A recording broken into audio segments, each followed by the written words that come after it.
Assalamualaikum warahmatullahi wabarakatuh. Perkenalkan, nama saya Nur Salmah, NIM 2004-2035 dari jurusan Ilmu Administrasi Negara. Video ini dibuat bertujuan untuk memenuhi tugas budaya organisasi pertemuan 15 saya. Baiklah, langsung saja saya akan membahas materi saya tentang kepemimpinan transformasional beserta contoh konkretnya.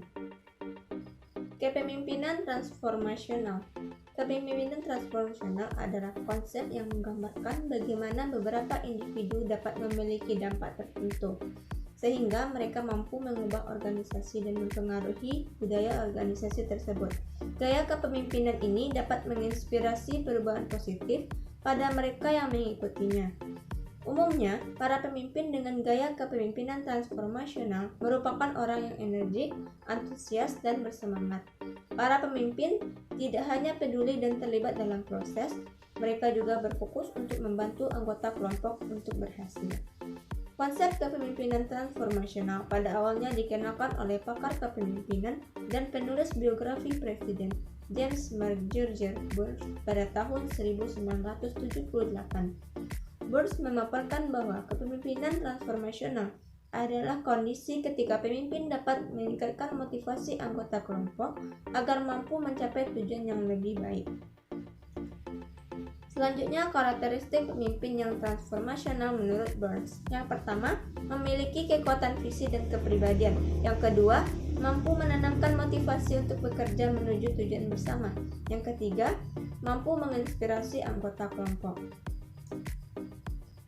Selanjutnya itu prinsip dari kepemimpinan transformasional, yakni pertama, simplikasi.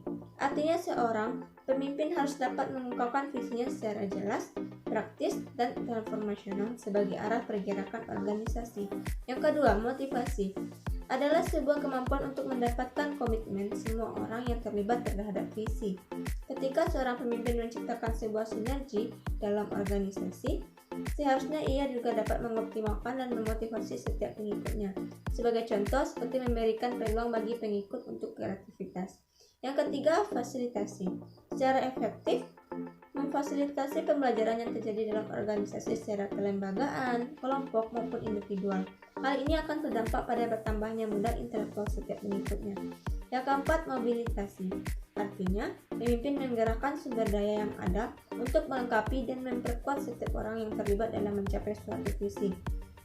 Yang keempat yaitu mobilisasi. Artinya, pemimpin mengarahkan sumber daya yang ada untuk melengkapi dan memperkuat setiap orang terlibat dalam mencapai suatu misi.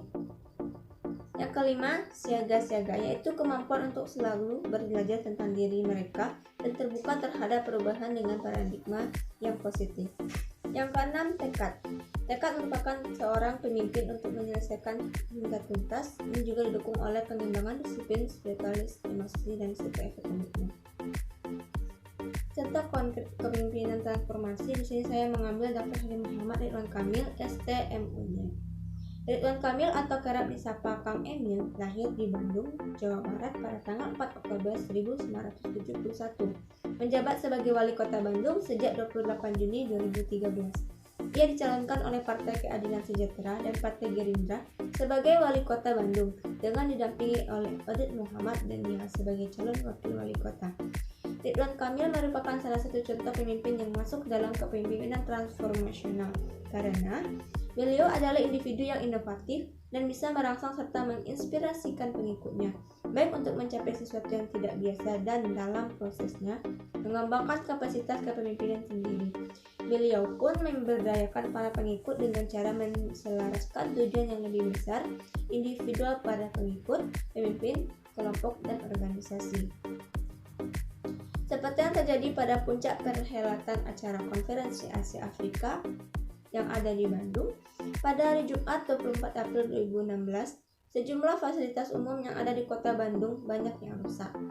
Kondisi fasilitas umum yang rusak di Bandung usai konferensi Asia Afrika ini akibat diinjak-injak oleh ratusan warga yang antusias melihat acara bertaraf internasional yang digelar 10 tahun lalu. Hanya sejumlah fasilitas umum itu terlihat jelas melalui sejumlah unggahan foto dalam berbagai platform media sosial milik warga Bandung. Melihat hal itu, Wali Kota Bandung Ridwan Kamil marah.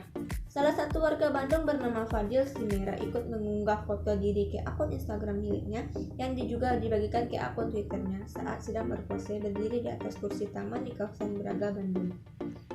Foto itu kemudian sampai ke sang wali kota yang akrab disapa Emil. Sontak, Emil pun geram melihat foto salah satu warganya itu. Emil lantas membalas unggahan Fadil dengan nada berang dengan menulis, "Bikin malu. Do you know how much I've liked the night for tasting to be there?" Membaca teguran Emil, Fadil pun segera meminta maaf kepada sang wali kota, juga lewat akun Twitter miliknya. Selanjutnya, Emil pun menerima permintaan maaf Fadil. Tapi, Emil tampaknya tak ingin begitu saja memaafkan Fadil. Ia sepertinya ingin memberikan efek jera dengan memberinya hukuman kepada pemuda bertato di tangan itu. Diterima maafnya, tapi tetap harus ngepel Jalan Braga, tulis Emil ditunjukkan kepada Fadil. Ngepel Braga awalnya merupakan hukuman untuk sejumlah warga Bandung yang mengunggah foto berdiri di kursi, menginjak pot kembang atau merusak fasilitas lainnya di trotoar Jalan Merdeka dalam peringatan Konferensi Asia Afrika lalu. Namun akhirnya kegiatan Ngepel Braga menjadi kegiatan bersama warga Bandung untuk menjaga keindahan dan kebersihan Braga. Baiklah, itulah pemaparan materi dari saya. Jika ada kata-kata yang salah, saya mohon maaf. Saya akhiri dengan wabillahi taufiq wal hidayah. Wassalamualaikum warahmatullahi wabarakatuh.